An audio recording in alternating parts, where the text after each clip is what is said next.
Hey, good morning, friends. Today is Wednesday, the 9th of October. Hope you are doing well today.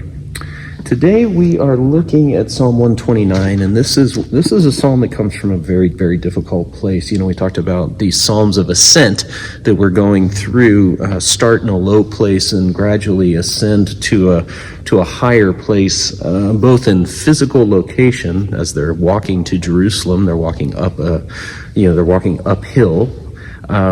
But they're singing these hymns, and the hymns start in low, and then they get to a place of joyful celebration.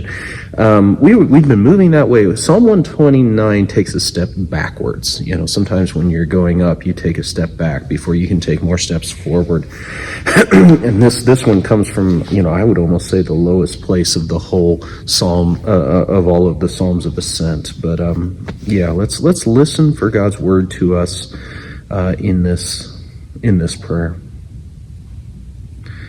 They have greatly oppressed me from my youth. Let Israel say. They have greatly oppressed me from my youth, but they have not gained the victory over me. Plowmen have plowed my back and made their furrows long, but the Lord is righteous. He has cut me free from the cords of the wicked. May all who hate Zion be turned back in shame. May they be like grass on the roof, which withers before it can grow. A reaper cannot fill his hands with it, nor one who gathers fill his arms. May those who pass by not say to them, the blessing of the Lord be on you. We bless you in the name of the Lord. This is truly a vengeance psalm. This is a psalm of honest. There's rage in there. There's anger. There's disappointment. There's hurt. Even hatred. And when we come upon a prayer like this, we notice what it does not do. It does not enact the vengeance that it speaks about. Instead, these people are not fighting back at the enemies. What they're doing is they're going to God with their prayers.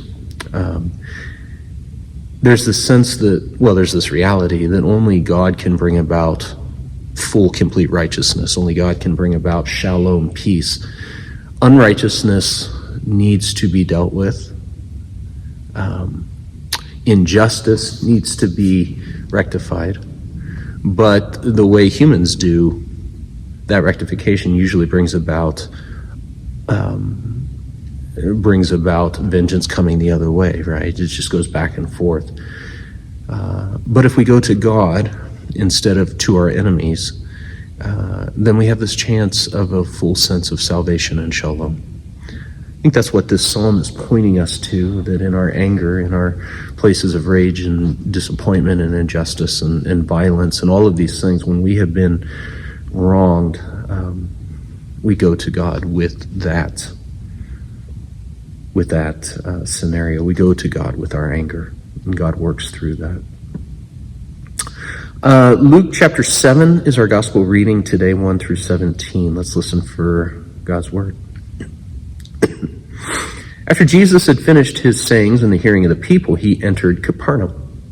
A centurion there who had a slave whom he valued highly and who was ill and close to death. When the centurion heard about Jesus, he sent Jewish elders to him, asking to come and heal his servant. When they came to Jesus, they appealed to him earnestly, saying, "He is worthy of having you do this for him. He loves our